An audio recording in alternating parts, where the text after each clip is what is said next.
Good morning students. Last time हम question number 54 तक कर चुके हैं। आज हम क्वेश्चन नंबर 55 से करेंगे। देखिए क्वेश्चन नंबर 55 में मैंने कहा है यहाँ पर हमें दो लीनियर इक्वेशंस दे रखी हैं टू वेरिएबल्स में और इनका इनफाइनाइट मैनी सॉल्यूशन है। तो हमें बताना है यहाँ पर ए और बी में इन चारों में से कौन सा रिलेशन होगा। तो देखिए सबसे पहले हम क्या करते हैं, इनफाइनाइट मैनी सॉल्यूशन के लिए कौन सा रिलेशन यूज करते हैं। और infinite many solution a1/a2, b1/b2 और c1/c2 ये तीनों रेशियोज क्या होती हैं, हमेशा इक्वल होती है। तो अब देखिए a1 क्या होता है, a1 b1 c1 ये तो हम फर्स्ट इक्वेशन से निकालते हैं। a2 b2 c2 ये हम दूसरी इक्वेशन से निकालते हैं। a1 जो होता है फर्स्ट इक्वेशन का कोफिशिएंट ऑफ x होता है, b1 फर्स्ट इक्वेशन का कोफिशिएंट ऑफ y होता है और c1 फर्स्ट इक्वेशन की कांस्टेंट टर्म होती है। सेकंड इक्वेशन का जो कोफिशिएंट ऑफ x होगा वो होगा a2, सेकंड इक्वेशन का जो कोफिशिएंट ऑफ y होगा वो होगा b2 और सेकंड इक्वेशन का जो कांस्टेंट टर्म होगा वो क्या होगा, c2 होगा। तो ये वैल्यूज उठाकर हम यहाँ रख देते हैं। तो आएगा 2/2a is equal to 3/a plus b is equal to 7/28। तो अब देखिए अब हम पहले तो लेंगे from first and third ratio. तो क्या आ जाएगा बच्चों, 2/2a किसके बराबर आएगा, 7/28 के। तो देखिए 2 से 2 कट दिया और ये कितना आ जाएगा, 1/a इज इक्वल टू 1/4। तो a किसके बराबर आ गया, 4 के बराबर आ गया। तो यहाँ पर a की वैल्यू क्या आ गई बच्चों, 4। अब नेक्स्ट देखिए from second and third ratio, इसमें हम क्या करेंगे, 3/a प्लस b को किसके बराबर ले लेंगे, 7/28 के। तो 3/a प्लस b किसके बराबर आ गया, 1/4 के। क्रॉस मल्टीप्लाई कर दीजिए तो कितना आएगा, 12 is equal to a plus b। a की वैल्यू उठाकर यहाँ रख दीजिए 4। तो b किसके बराबर आ जाएगा, 8 के बराबर है। क्लियर है। तो अब देखिए यहाँ पर हमें a भी मिल गया और b भी मिल गया। अब इसमें देख लीजिए क्या रिलेशन होता है। यहाँ पर b जो है वो a का क्या है, डबल है। तो b जो है इसका करेक्ट ऑप्शन होगा। अब देखिए अगर ये मान लीजिए 1 नंबर में क्वेश्चन आता है तो आपको ये लैंग्वेज लिख कर नहीं आनी है। जितना इसको आप एज शॉर्ट एज पॉसिबल कर सकते हो उतना आप कर लीजिएगा। अच्छा उसमें एक बात ध्यान रखिएगा, उसमें आपको आंसर जरूर लिख कर आना है। बेशक आप कैलकुलेशन शो करें ना करें, ये जो ऑप्शन करेक्ट है ये वाला ऑप्शन आपको यहाँ पर जरूर मेंशन करना है। इस चीज का आप ध्यान रखिएगा।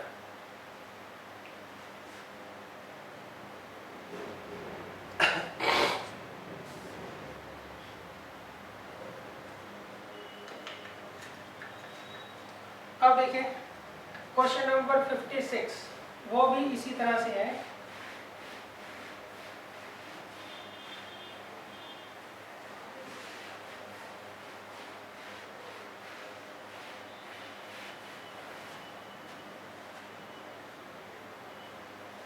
देखिए क्वेश्चन नंबर 56 में मैंने क्या कहा है, इसमें मैंने कहा है the value of k for which the system of equation has no solution. यहाँ पर हमें दो लीनियर इक्वेशंस दे रखी हैं टू वेरिएबल्स में। तो इसमें बच्चों हमें क्या करना है, k की वैल्यू निकालनी है अगर गिवन सिस्टम ऑफ इक्वेशन का नो सॉल्यूशन हो। क्लियर है। अच्छा हम इसको इधर ले जाते हैं तो ये -15 आ जाएगा। तो देखिए फॉर नो सॉल्यूशन a1/a2 किसके बराबर होता है, b1/b2 के, और वो नहीं होता बराबर किसके, c1/c2 के। तो a1 कितना दे रखा है 1, a2 कितना दे रखा है 3, b1 क्या दे रखा है 2, b2 कितना दे रखा है k, c1 क्या दे रखा है 5, c2 कितना दे रखा है -15। अब देखिए from first and second ratio क्या आएगा बताइए, 1/3 इज इक्वल टू 2/k। तो k की वैल्यू क्या आ गई, 6 आ गई। k की वैल्यू क्या आ गई, 6। तो इसका मतलब यहाँ पर ऑप्शन क्या होगा बच्चों, ए ऑप्शन जो है वो करेक्ट है। क्लियर है बच्चों, यहाँ पर ए ऑप्शन जो है वो करेक्ट है।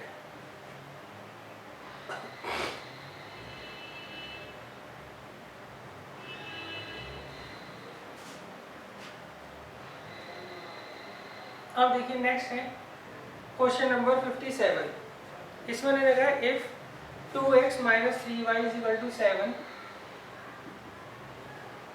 and a plus b into x minus a plus b minus 3 into y किसके बराबर है ये, 4a plus b के बराबर है। और ये दोनों की दोनों लाइंस कोइंसिडेंट लाइंस है। ये किसको रिप्रेजेंट करती है, कोइंसिडेंट लाइंस को रिप्रेजेंट करती है। तो आपको ये बताना है यहाँ पर a और b का रिलेशन क्या होगा, और आपको 4 रिलेशन जो है यहाँ पर गिवन है। क्लियर है। तो देखिए कोइंसिडेंट लाइंस का मतलब क्या होता है, जब आप इसका ग्राफ ड्रॉ करोगे और इसका ग्राफ ड्रॉ करोगे तो एक के ऊपर एक लाइन आएगी, सही। और कोइंसिडेंट लाइंस का मतलब क्या होता है, infinite many solution. Coincident lines का मतलब क्या होता है, इनफाइनाइट मैनी सॉल्यूशन। तो हम यहाँ क्या लिखेंगे, फॉर कोइंसिडेंट लाइंस क्या आएगा बच्चों, a1/a2 किसके बराबर होगा, b1/b2 के, और वो किसके बराबर होगा, c1/c2 के। तो a1 दे रखा है 2, a2 दे रखा है a प्लस b, b1 दे रखा है -3 और b2 दे रखा है -a minus bracket open a plus b -3 bracket close. c1 क्या दे रखा है 7 और c2 क्या दे रखा है 4a प्लस b। क्लियर है। तो यहाँ देखिए माइनस से माइनस चला जाएगा। अब from first and second ratio क्या आएगा, 2/a प्लस b किसके बराबर आएगा, 3/a प्लस b -3 के। क्रॉस मल्टीप्लाई कर लीजिए, 2a plus 2b -6 is equal to 3a plus 3b। Clear बच्चों। तो अब देखिए ये इधर चला जाएगा तो ये आएगा -a, ये इधर आ जाएगा तो आएगा -b इज इक्वल टू 6। ये इधर आ जाएगा -a, ये भी इधर आ जाएगा -b, ये इधर चला जाएगा 6। क्लियर है। तो आप इसको माइनस के साइन बदल लीजिए तो ये आ गया a plus b is equal to -6। तो ये देख लीजिएगा कौन सा ऑप्शन है।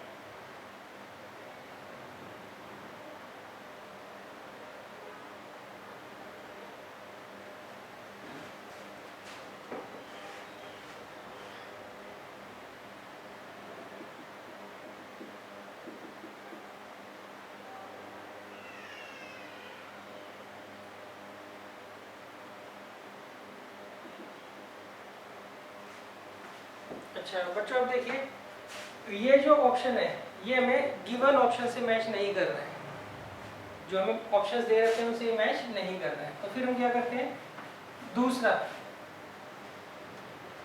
कोई पेयर लेकर देखते हैं। इधर मिल गया from first and second ratio, अब हम लेंगे from second and third ratio, या फर्स्ट एंड थर्ड ले लीजिए। सही, क्या आएगा 2/a plus b is equal to 7/4a plus b। Cross multiply कर दीजिए, 8a plus 2b is equal to 7a plus 7b। तो इसे इधर ले लीजिए, a is equal to 5b, तो a minus 5b is equal to 0 जो है आंसर आ रहा है। क्लियर। अब देखिए ऑप्शन हमें क्या दे रखा है, पहला दे रखा है a plus 5b is equal to 0, दूसरा 5a plus b is equal to 0, तीसरा a minus 5b is equal to 0, और फोर्थ दे रखा है हमें 5a minus b is equal to 0। तो इसमें से ये वाला ऑप्शन करेक्ट है। तो इसका आंसर क्या लिखेंगे हम बच्चों, सी। अच्छा, हमने इसको क्यों कंसीडर नहीं किया? क्यों?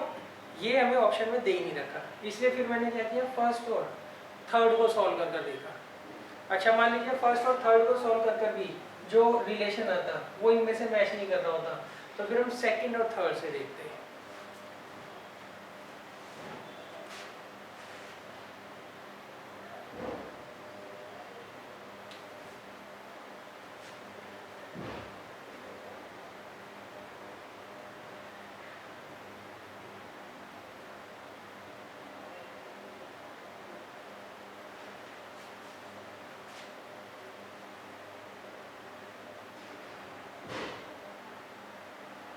अब देखिए नेक्स्ट है 58।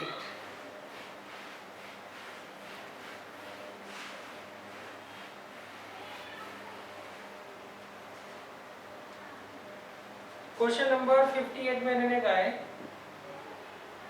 If a pair of linear equation in two variables is consistent. इसमें इन्होंने कहा है आपको पेयर ऑफ लीनियर इक्वेशन दे रखे टू वेरिएबल्स में, और वो क्या है, कंसिस्टेंट है। वो क्या है, कंसिस्टेंट है। तो आपको बताना है then the lines represented by two equations are. देखिए इसमें मैंने कहा है आपको पेयर ऑफ लीनियर इक्वेशंस दे रखी है, तो मैं ये कंसीडर कर रहा हूँ पहली इक्वेशन और ये कंसीडर कर रहा हूँ दूसरी इक्वेशन। इनका कंसिस्टेंट सॉल्यूशन है, इनका कंसिस्टेंट सॉल्यूशन है। तो आपको ये बताना है जब हम इसको ग्राफ पर ड्रॉ करेंगे तो जो इसकी लाइन बनेगी और इसकी लाइन बनेगी वो कैसी होगी। क्लियर है? देखिए जब भी आप दो लाइंस को एक ही ग्राफ पर ड्रॉ करते हो तो वो दोनों लाइंस या तो एक दूसरे के पैरेलल होती हैं या इंटरसेक्ट करती हैं या एक के ऊपर एक होती है। सही? इस केस में वो पैरेलल है, इस केस में वो इंटरसेक्ट कर रही है और इसमें कोइंसिडेंट लाइंस है। सही? तो इसका जो सॉल्यूशन होता है उसे हम बोलते हैं नो सॉल्यूशन और इनकंसिस्टेंट सॉल्यूशन।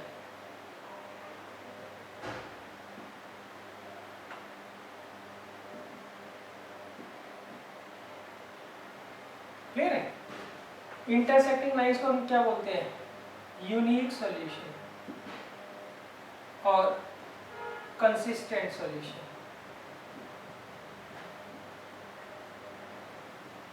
और कोइंसिडेंट लाइंस को हम क्या बोलते हैं, इनफाइनाइट मैनी सॉल्यूशन। और नेक्स्ट क्या बोलते हैं हम इसको, कंसिस्टेंट सॉल्यूशन। तो कंसिस्टेंट सॉल्यूशन के केस में लाइंस या तो इंटरसेक्ट करेंगी या फिर कोइंसिडेंट होगी। सही? तो इसका कौन सा ऑप्शन है बच्चों, इसका ऑप्शन है डी। डी जो है इसका करेक्ट ऑप्शन है। उसमें इन्होंने कहा लाइंस या तो इंटरसेक्ट करेंगी या फिर वो कोइंसिडेंट लाइंस होंगी।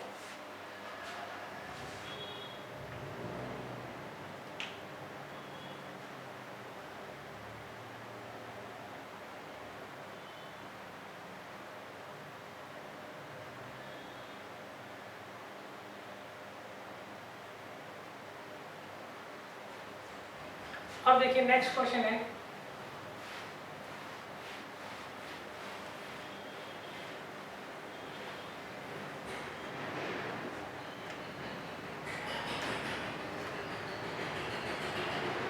क्वेश्चन नंबर 59 में इन्होंने क्या कहा है। क्वेश्चन नंबर 59 में इन्होंने कहा है the area of the triangle formed by the line x by a plus y by b is equal to 1 with coordinate axis।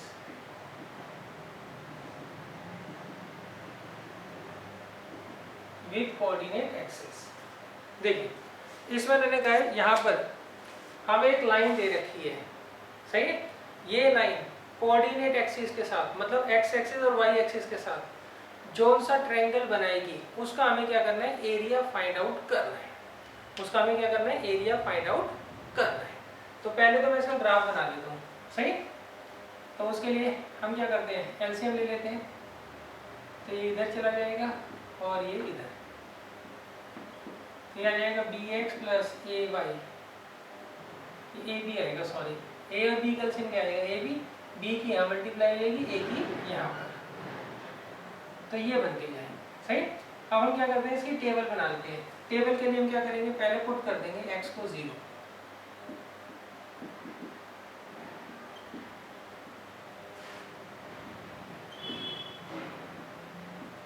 तो उससे y किसके बराबर आ गया, b के। क्लियर है। अच्छा, दूसरे केस में हम क्या करेंगे, पुट कर देंगे y को 0,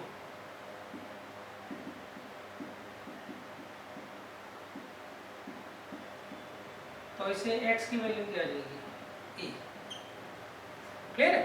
तो इस तरीके से हम टेबल बना लेंगे। ये बच्चों ट्रिकी क्वेश्चन है। इसमें ट्रिक क्या है, एक बार हम x को 0 रखेंगे और एक बार y को 0। अगर मैंने x को 0 रखा है तो y कितना आएगा, b, और अगर मैं y को 0 रखता हूँ तो x कितना आएगा, e। क्लियर है। तो अब देखिए,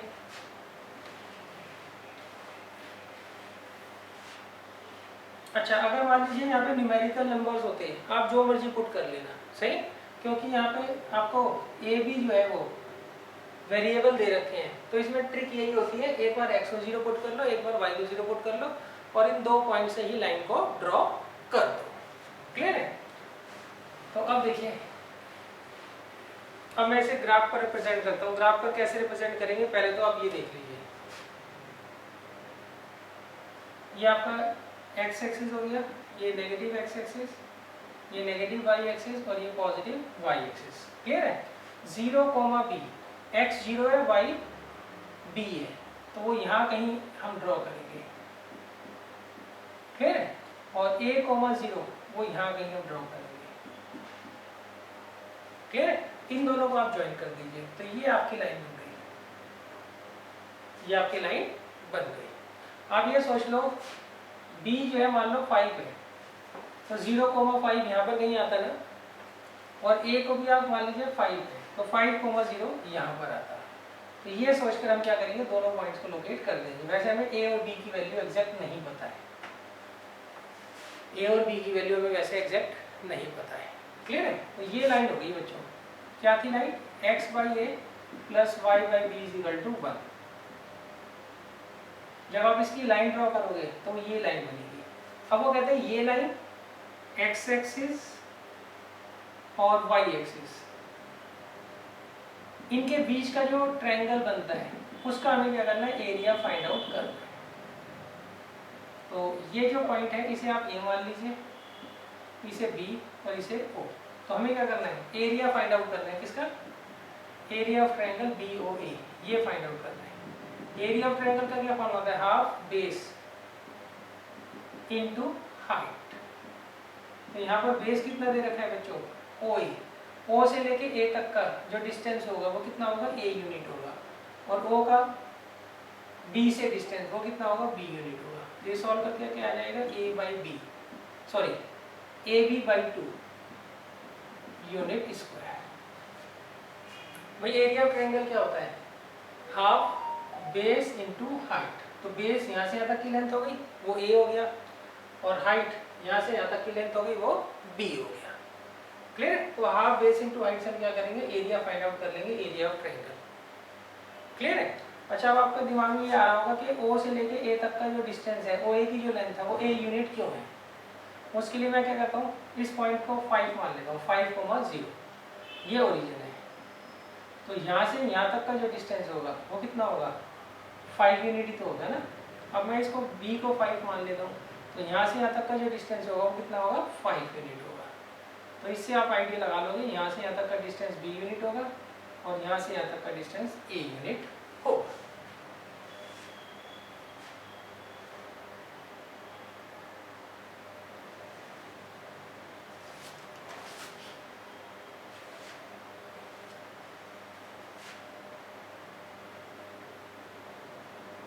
तो बच्चों इसका ऑप्शन क्या है, सी ऑप्शन इसका करेक्ट है।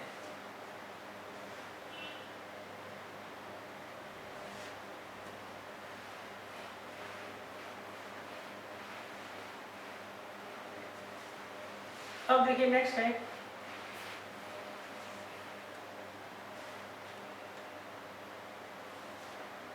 Question number 60। क्वेश्चन नंबर 60 में मैंने कहा है the area of the triangle formed by the lines. हमें ये 3 लाइंस दे रखी है, इनसे जो ट्रायंगल फॉर्म होगा उसका हमें क्या करना है, एरिया फाइंड आउट करना है। सही, इन तीनों लाइन से जो ट्रायंगल बनेगा उसका हमें क्या करना है, एरिया फाइंड आउट करना है। और ऑप्शन आपको 4 दे रखे हैं। तो पहले बच्चों हम क्या करेंगे, टेबल बना लेंगे। y = x की टेबल तो बड़े आराम से बन जाएगी। कैसे, यहाँ पर x और y दोनों की वैल्यू क्या होगी, सेम होगी। मतलब x को 0 रखोगे तो y 0, x को 1 रखोगे तो y 1, x को 2 रखोगे तो y 2। अच्छा, x = 6 में हम क्या करेंगे, इसका मतलब होता है x की वैल्यू हमेशा 6 रहेगी, चाहे y की 0 लो, 2 लो या फिर 4 लो। क्लियर। नेक्स्ट, y = 0 का मतलब क्या होता है, y की वैल्यू हमेशा 0 रहेगी, चाहे x की वैल्यू 1 लो, 0 लो, चाहे 2 लो, वो आपकी मर्जी है। अब मैं क्या करूँगा, ट्रायंगल बना लूँगा।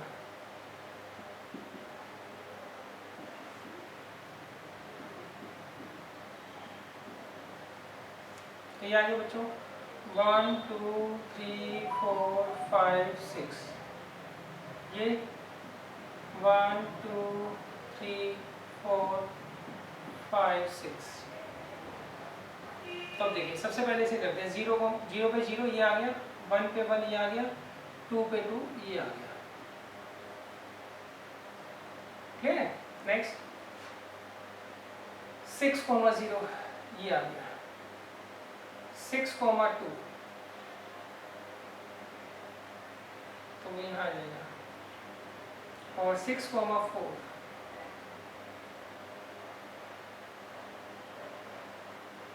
वो यहाँ कहीं आए। क्लियर है। तो इन पॉइंट्स का लीव जरूर देंगे, 0, 0 1, 1 2, 2 ये 6, 0 2, 6 4, 6। क्लियर है। अब नेक्स्ट देखिए, y = 0 कैसे करोगे, 1, 0 ये आ गया, और 0, 0 ये आ गया, और 2, 0 यहाँ आ गया, इसे ज्वाइन कर दीजिए। तो ये हमारा ट्रायंगल हो गया। क्लियर है। ग्राफ में आप देख लेना, ये जो पॉइंट होगा ये 6, 6 होगा। यहाँ पे तो थोड़ा ऊपर नीचे हो गया होगा, क्योंकि ये जो डिस्टेंस है ये यूनिफॉर्म होना चाहिए। सही। और ये डिस्टेंस यूनिफॉर्म जब भी होगा जब इसे ग्राफ पर बनाएंगे। जब मैं रफ स्केच करूँगा तो थोड़ा बहुत ऊपर नीचे हो सकता है। अब हमें क्या करना है, इस ट्रायंगल का एरिया फाइंड आउट करना है। तो पहले वर्टिसेस देख लो, इसे O ले लो, इसे A ले लो, और इसे B ले लो। तो हमें क्या करना है बच्चों, एरिया ऑफ ट्रायंगल OAB निकालना है। कैसे निकालोगे, हाफ बेस हो गया OA और हाइट हो गई AB, तो हाफ OA कितना है बच्चों, 6, और AB कितना है, 6, तो कितना आ जाएगा, 18 यूनिट स्क्वायर। कितना आ जाएगा, 18 यूनिट स्क्वायर। अच्छा, इन केस मान लीजिए आप डिस्टेंस निकालने में कंफर्टेबल नहीं है, तो आप स्केल से मेजर कर लीजिएगा, यहाँ से यहाँ तक का डिस्टेंस कितना है और यहाँ से यहाँ तक का डिस्टेंस कितना है।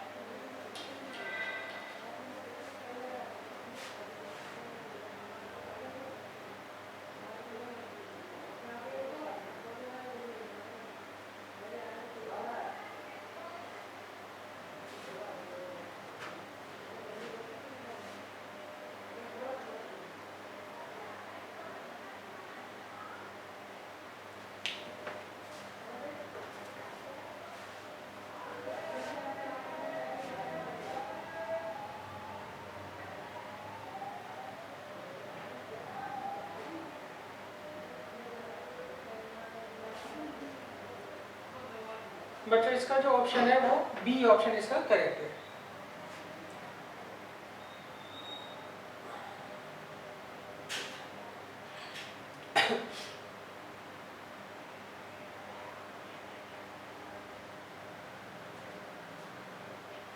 तो जो क्वेश्चन नंबर 61 आपको खुद करना है, 62 भी आपको खुद करना है।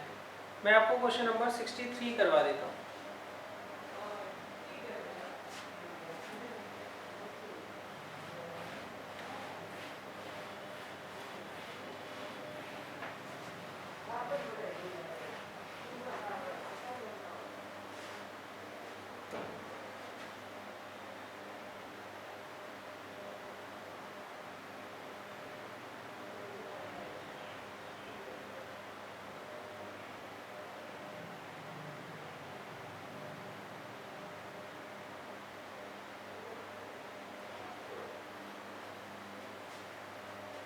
देखिए क्वेश्चन नंबर 63 में मैंने कहा है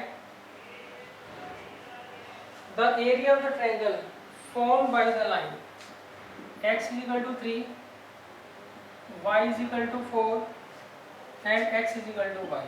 इन तीनों लाइन से जो ट्रायंगल फॉर्म होगा उसका हमें क्या करना है बच्चों, एरिया फाइंड आउट करना है। सही, तो कैसे करेंगे वो देख लीजिए। हम पहले तीनों की क्या करते हैं, टेबल बनाते हैं, फिर इसको एक ही ग्राफ पर क्या करेंगे, तीनों लाइंस को ड्रॉ करेंगे, फिर ट्रायंगल के वर्टिसेस निकालेंगे और देन हम एरिया फाइंड आउट करेंगे। क्लियर है बच्चों? तो पहले तो आप इसकी टेबल बना लीजिए। x इज इक्वल टू 3 का मतलब क्या होता है, x की वैल्यू हमेशा 3 रहेगी, चाहे y की आप 0 लो, 1 लो या फिर 2 लो। सही, y इज इक्वल टू 4 का मतलब क्या होता है, y की वैल्यू हमेशा 4 रहेगी, चाहे x की वैल्यू 0 लो, चाहे x की वैल्यू 1 लो, चाहे x की वैल्यू 2 लो। x is equal to y का मतलब क्या होता है कि x और y दोनों की वैल्यूज सेम होगी, दोनों की वैल्यूज क्या होगी, सेम होगी। मतलब अगर आप x को 0 लेते हो तो y भी 0 आएगा, x को 1 लेते हो तो y भी 1 आएगा, x को 2 लेते हो तो y भी क्या आएगा, 2 आएगा। अब हम क्या करते हैं, इसको एक ही ग्राफ पर लोकेट कर लेंगे।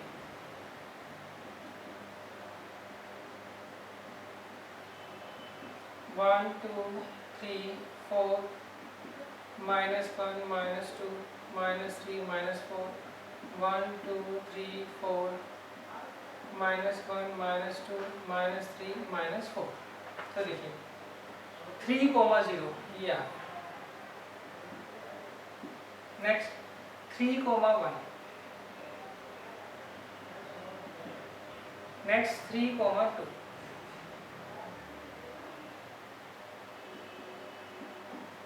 इसे ज्वाइन कर लीजिए और यहाँ लिख देंगे हम x is equal to 3। Next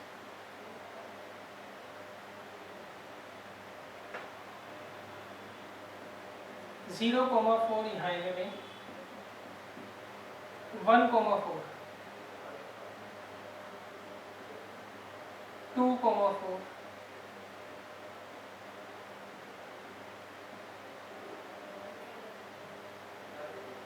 clear है बच्चों? और नेक्स्ट है x is equal to y।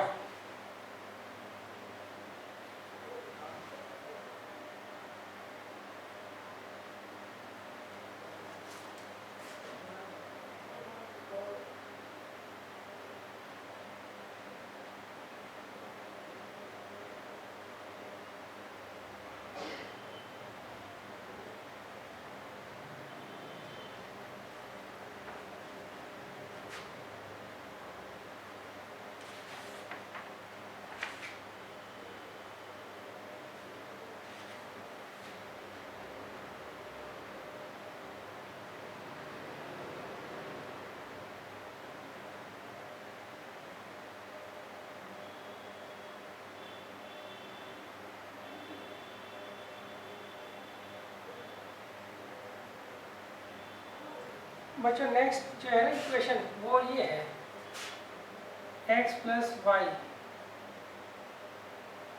Is equal to 1, ये है। क्लियर है?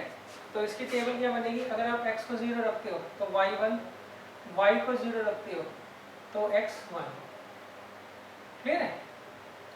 अच्छा, x को अगर आप 2 रखते हो तो y -1। अब इसे लोकेट कर लेते हैं। 0,1 तो ये रहा, 4 है बच्चों यहाँ पे ना, थोड़ी सी गड़बड़ है क्वेश्चन में, क्वेश्चन यहाँ मिस प्रिंट है इसका।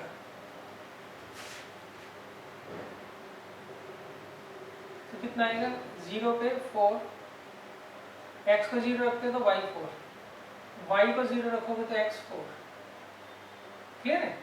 अच्छा x को 1 रखते हो तो y कितना आएगा 3। अब कर देंगे 4,0 तो ये रहा पॉइंट। नेक्स्ट 0,4 ये रहा पॉइंट, और 1 पर 3, x1 तो y3 ये रहा पॉइंट। सही, इसे आप ज्वाइन कर दीजिए।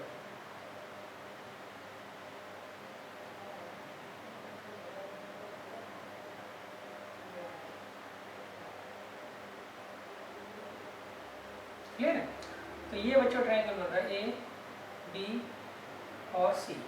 यहाँ पे ए के वर्टिसेस क्या हैं 0,4, बी के वर्टिसेस क्या हैं 3,4, और सी के वर्टिक्स क्या हैं 3,1। अब हमें क्या करना है, इसका एरिया फाइंड आउट करना है।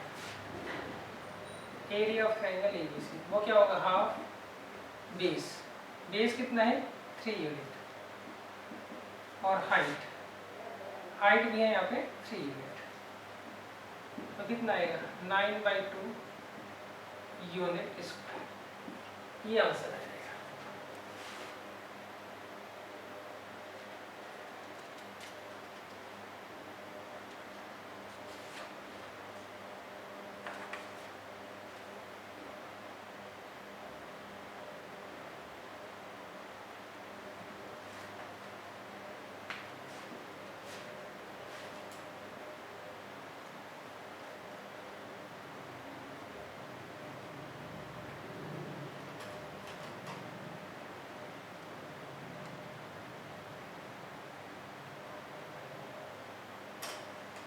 क्लियर है। अच्छा इसमें एक बात ध्यान रखना, ये एंगल 90 डिग्री का है, इसलिए मैं हाफ बेस इनटू हाइट वाला यहाँ पे फार्मूला लगा रहा हूँ।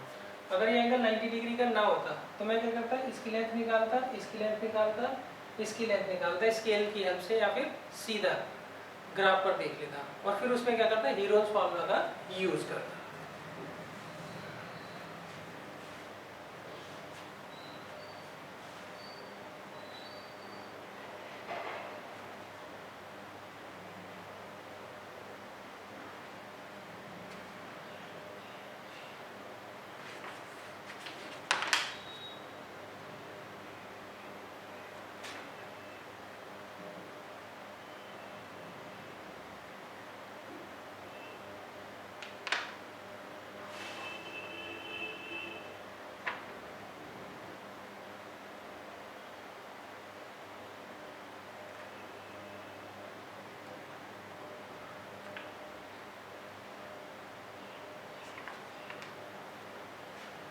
अब देखिए नेक्स्ट क्वेश्चन है,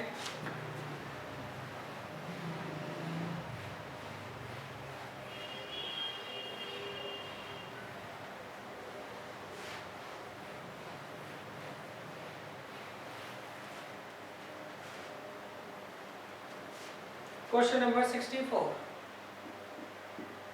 इसमें लिखा है the area of the triangle formed by the lines. हमें ये लाइंस दे रखी है, पहली लाइन दे रखी है 2x + 3y = 12, दूसरी लाइन दे रखी है x - y - 1 = 0, और तीसरी लाइन दे रखी है x = 0। और इसका ग्राफ जो है आपको बनाकर दे रखा है, और हमें क्या करना है, इन तीनों लाइन से जो ट्रायंगल बनता है उसका एरिया क्या करना है, फाइंड आउट करना है। तो देखिए कैसे करेंगे आप। सही, मैं आपको ग्राफ बना के दिखा देता हूँ, प्रैक्टिस ही होगी। वैसे अगर आपको ग्राफ दिया हो तो आप सीधा ग्राफ से बेस और हाइट निकाल लेना, और हाफ बेस इनटू हाइट वाला फार्मूला लगा देना। सही। अच्छा सबसे पहले देखिए, मैं थोड़ा जल्दी जल्दी बना देता हूँ टेबल।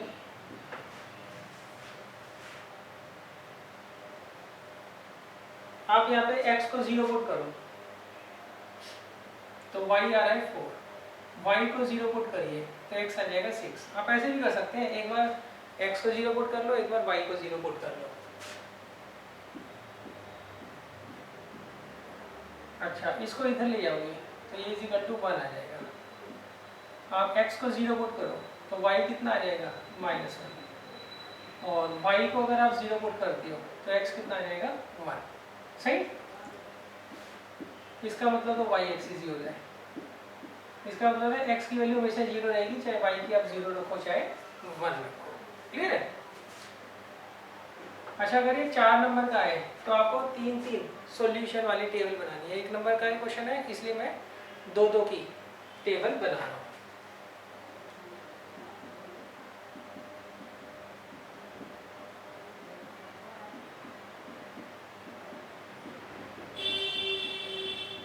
तो देखिए इन्होंने दिया है आपको 0,4 ये आ गया, नेक्स्ट 6,0 ये आ गया, और ये लाइन ड्रॉ कर देंगे। नेक्स्ट 0, -1, 1,0।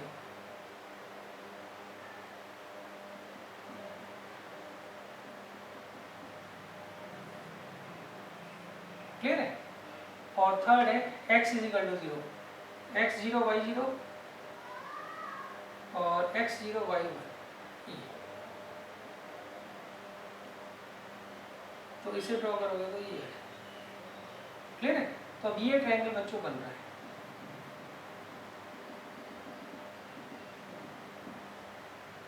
तो ये वर्टेक्स A मान लीजिए, ये B और ये C। A के कोऑर्डिनेट अभी नहीं पता मुझे क्या है, सही। B के दिख रहे हैं, B के क्या है 0,4, और C के क्या है बच्चों 0,-1। A के वर्टिसेस वैसे तो आपको ग्राफ में इजीली दिख जाएगा। मान लीजिए ग्राफ पर आप नहीं देख पा रहे हैं तो उसका तरीका क्या होता है, ये लाइन कौन सी थी 2x + 3y = 12, और ये लाइन कौन सी थी x - y = 1। इसमें एलिमिनेशन मेथड लगाकर आप x और y की वैल्यू निकाल लीजिए। सही, कैसे? इसे 2 से मल्टीप्लाई कर दीजिए।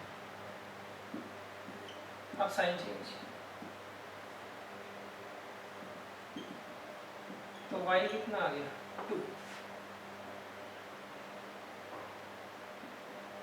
और x निकाल लेंगे यहाँ पे।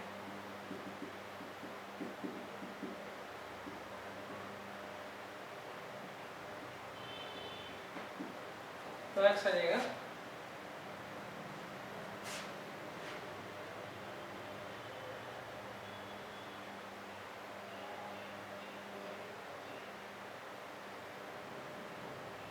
y2 है बेटा, ये आएगा 6, 3। y2 है तो x आ गया 3, तो ये आ गया। क्लियर है? अब देखिए यहाँ से आप एक ऑल्टीट्यूड डालिए, तो ये AD जो है ये तो हाइट हो गई। एरिया ऑफ ट्रायंगल क्या होता है बच्चों, हाफ बेस, बेस हो गया BC, और हाइट क्या हो गया AD। सही, BC कितना है -1 से 4 कितना होगा 5 यूनिट, और AD कितना होगा यहाँ से यहाँ तक कितना है ये 3 यूनिट, कितना आएगा 15/2 यूनिट स्क्वायर। क्लियर है? अच्छा, अगर आप मेजरमेंट नहीं कर पा रहे हैं तो आप स्केल से नाप कर हीरोज फॉर्मूला अप्लाई कर दीजिएगा, वो सबसे आसान तरीका है।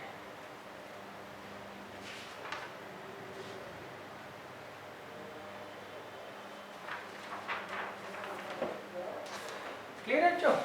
भाई स्केल से तीनों साइड्स मेजर करके हीरोज फॉर्मूला लगा दो, अगर आपको बेस और हाइट में कंफ्यूजन हो रही है तो।